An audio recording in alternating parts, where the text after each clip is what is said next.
அப்படின்னா அது ரொம்ப கஷ்டம்.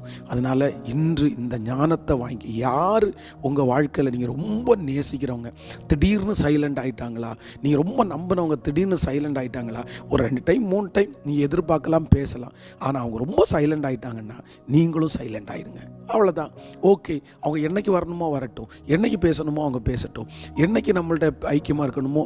இது குடும்பத்துக்கு நான் சொல்லலை, ஒரு ஃபேமிலியில் ஒருத்தர் சைலண்டாக இருந்தால் நம்ம பேசி எப்படியாவது நம்ம கரெக்ட் பண்ண வேண்டியது நம்முடைய கடமை. ஆனால் ஒரு தேர்ட் பர்சன்ஸ் அப்படின்னு வரும்போது அவங்களுடைய சைலண்ட் நம்மளை கொண்டுச்சுன்னா சில நேரத்தில் அது சோல்டையாக இருக்கும். ஆத்மா பிணைப்பில் இருக்கிறவங்க தான் அப்படி இருப்பாங்க, ராங் ரிலேஷன்ஷிப்பில் இருக்கிறவங்க தான் அப்படி இருப்பாங்க. அவங்களுடைய சைலண்ட் எந்த விதத்தில் நம்மளை கொல்லக்கூடாது.